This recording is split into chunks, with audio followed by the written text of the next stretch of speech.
I'm staying at Maspumelele in this small township. There is a lot of things that are happening in our areas. 1 week ago, there was a huge fire. There is a lot of people losing their homes as well, their stuff. Yeah, I was lucky to survive.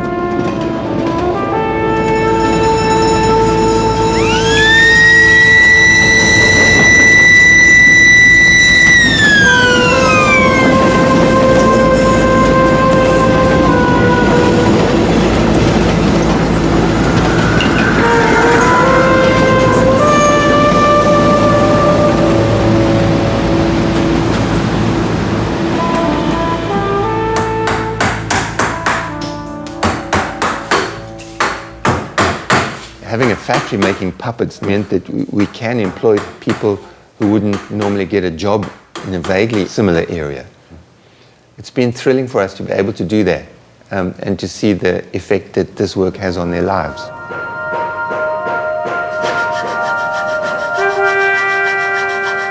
People come into the company as apprentices and become real craftspeople. That's special for us, and that's a very positive consequence of Warhorse.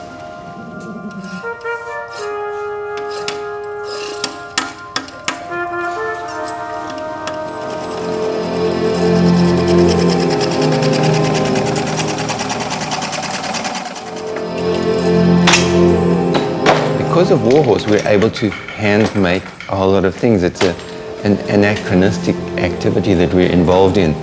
It's binding and bending and soaking cane and sculpting really over months.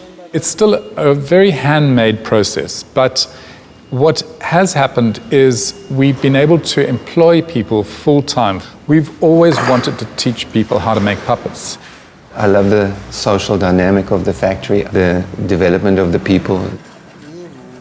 Leander Nogudlwana, he's got an interest both in the visual arts, but he's also very interested in drama, and he has started his own group.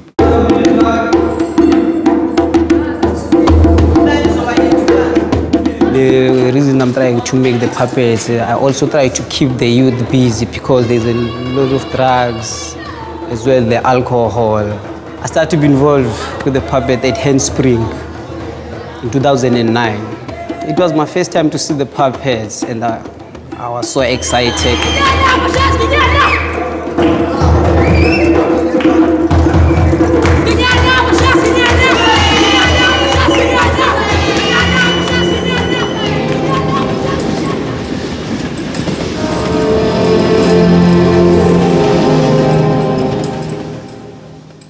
With the people that work in the workshop, they come in various ways to us. There's Jessica, who trained as an actress and wrote us an email saying she understood that we only employed guys in the factory.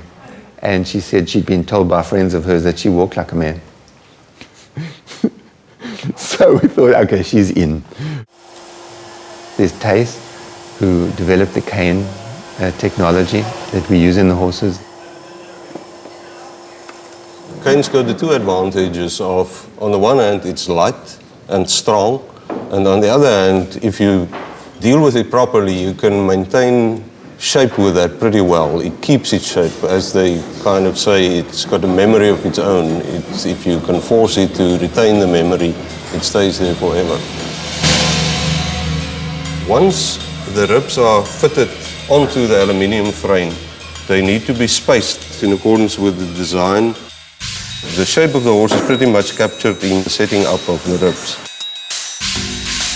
I suppose what we have is a factory where we need people who are artists, because ultimately one is making sculptural forms that move. We realized how amazing Adrian's designs were right from the start. No changes whatsoever was made at any point. And I noticed actually that on the Joe in New York, I don't know if this is flipping over all right. Yeah, this one flips fine. Adrian's puppets always pay respect to the anatomy of the person or the animal that's being depicted.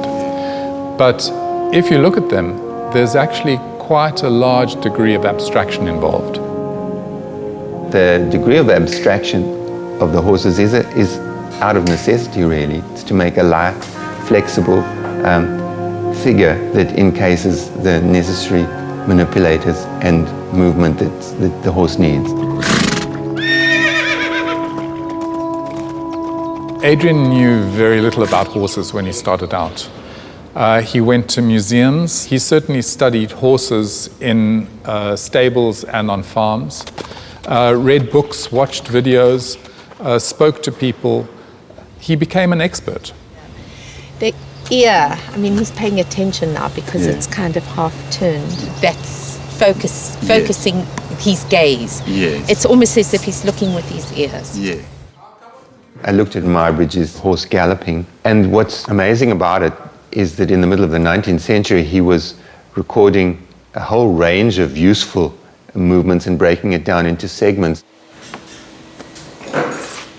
Making a set of horses for a production is painstaking work. Altogether, it'll probably take just over a year to make a whole set.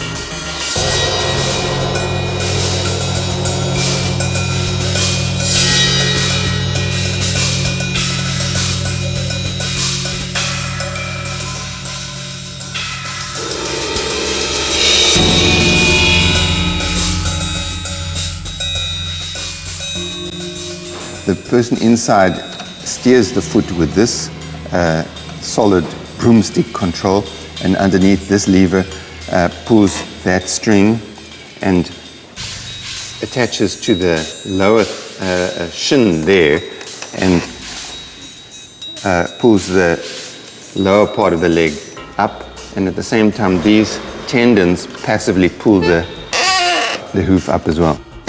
This whole area of the head control, it's got 3 levers.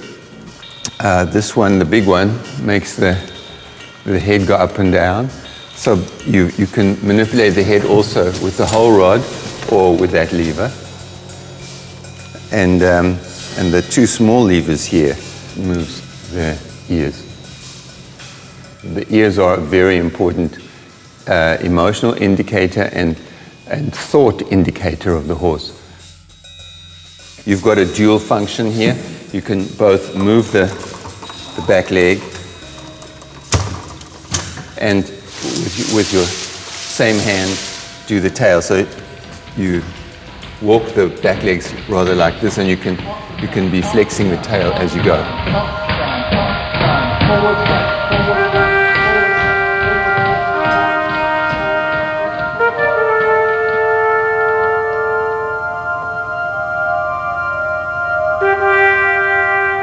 I have to say that they probably are the most beautiful puppets we've made, and testimony to that was when we were building them here in this studio for the first time.